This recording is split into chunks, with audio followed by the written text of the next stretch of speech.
পড়োই কেন ফজরের নামাজ? একটা বছর কোনো দিন ফজরের নামাজ পড়তে পারলা না যুবক। তোমাদের মধ্যে যারা ফজরের নামাজ পড়ো না, তোমার মতো অসভ্য, তোমার মতো নির্লজ্জ, বেহায়া, তুমি খোদার জমিনে হাঁটো কেমনে? তুমি মাটির তলে হাঁটতে পারো না?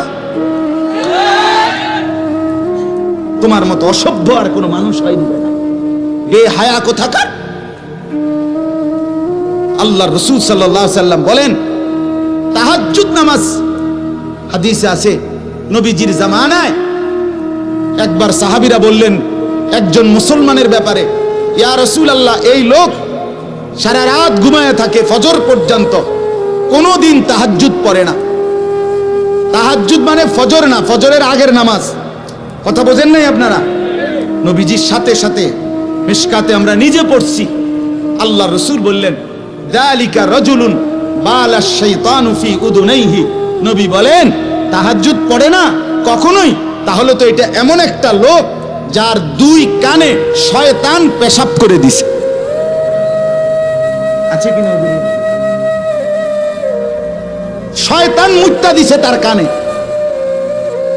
তাহলে যেই যুবক, যেই মুসলমান ছেলে মেয়ে নারী পুরুষ একটা বছর 6টা মাস কোনোদিন ফজরের নামাজ পড়ে না, নবীজির সামনে যদি এই ডাকাইতের কথা বলতো তো কি বলতো? নবীর সামনে যদি বলে ইয়া রাসূলুল্লাহ, আপনার উম্মতের এই ডাকাইতে 1 বছর কোনোদিন ফজরের নামাজ পড়ে না, তার ব্যাপারে আপনার মন্তব্য কি? তো রাসূল বলতেন, নবী শুনলে বলতেন, শয়তান তার পুরা শরীরে পায়খানা করে দিছে। হ্যাঁ, লজ্জা থাকলে হাসো না, মানুষের বাচ্চা যদি হও হাসো না। যদি মুসলমান মার ঘরে জন্ম নিয়ে থাকো, কেন সেজদা দিলা না? এই বেটা, কেন সেজদা দিবা না বেটা? নবীজি সাল্লাল্লাহু আলাইহি সাল্লামের স্পষ্ট হাদিস, ফজরের নামাজ যে পড়ে না, নবী বলেন ওয়া ইল্লা আসবাহা খাবিসান নফস কাসলানান। নবী যে বলেন যে ফজরের নামাজ পড়ে না, শুনতেছেন সবাই? ওই শুনতেছেন আপনারা? রাসূল বলছে যে ফজরের নামাজ পড়ে না, সে খবিস, খবিস, খবিস, এটা খবিস বেটা, খবিস, এটা খাবিসান নফস কাসলানান, এটা অলস, অকর্মণ্য, অপদার্থ। এটা যে কোনো পদার্থ প্লাস্টিক, এটা আকামলা। এজন্য দয়া করে জিন্দেগীর কদর করেন, বলেন ইনশাআল্লাহ। আল্লাহ আমাদেরকে তৌফিক দান করেন। হিম্মত চাই, হিম্মত। বন্দেগীর জন্য হিম্মত দরকার, হিম্মত দরকার। আপনারা, আমরা মানুষ, আমরা মুসলমান। আজকে বাপ আমরা আগাইতে পারছি না আমাদের খামখেয়ালির কারণে। আজকে সারা পৃথিবী আমাদেরকে বিদ্রুপ করে, মুসলমানের বিরুদ্ধে ষড়যন্ত্র করে, মুসলমানের উপরে জুলুম অত্যাচার করে, মুসলমানের যুবককে নিয়ে আপনার মস্কারি খেলে, তামাশা করে, একবার দুষ্টামি কইরা এটা যেন পাগলের মতো বানায় ফেলছে। মুসলমানের যুবককে একবার বেঈমানে বলে চুল এদিক দিয়ে কাইটা ফালাই দে, হেতে লাখ লাখ যুবক ফেলে দিল। পরের মাসে বলল, বেঈমানে বলল যে এবার চুল এদিক দিয়া ফালা, এবার দিল এদিক দিয়া ফালাইয়া। পরের মাসে বলল চুল চারিদিক থেকে কাইটটা একদম সমান করে মাঝখান দিয়ে একটা পাখির বাসার মতো চুল রাখ। যুবক এটাও লাখ লাখ করলো। তাহলে তোমারে যে পাগলের মতো, ছাগলের মতো তোমারে ঘুরাইতেছে, তুমি আহাম্মক বোঝো না?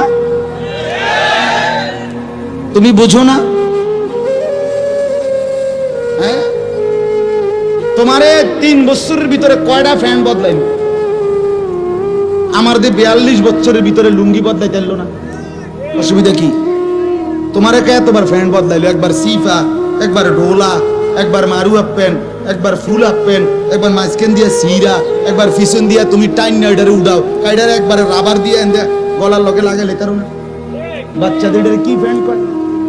ওই যে একটা ফ্যান হাফ প্যান্ট আছে না, এটা গলা সহ লাগাইলা। ঘটনাটা কি বুঝা তো উচিত। আরে আমার লইয়া কেন শুরু করলো?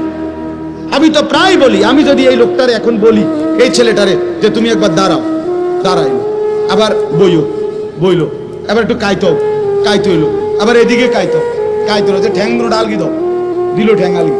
এরপর হে কি কইবো আমার, এটা কি পাগল ধরে আনছে? কথা বলেন না, বলবে কি না?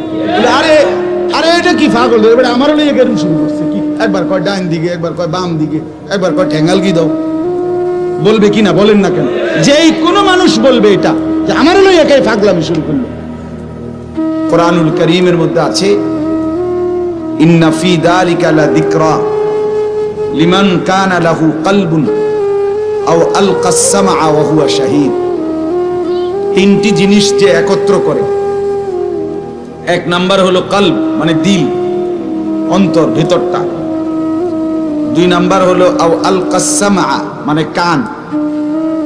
তিন নাম্বার হলো ওয়া শাহীদ, সে নিজে সশরীরে সচক্ষে উপস্থিত, মানে চোখ, চোখে শোনা মানে চোখে দেখা মানে তো সশরীরে আছে, ঠিক না বলেন? যে দিল, কান, চোখ, আল্লাহ বলেন এই তিনটা একত্র করে শুনবে, নিশ্চয়ই তার জন্য আমার এই কোরআনের মধ্যে অবশ্যই নসিহত আছেই আছে, অবশ্যই উপদেশ আছেই আছে। সুবহান।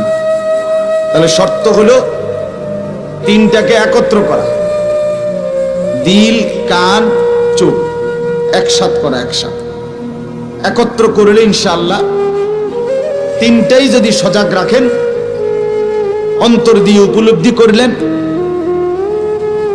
মনোযোগ দিয়ে কান দিয়ে শুনলেন, সচক্ষে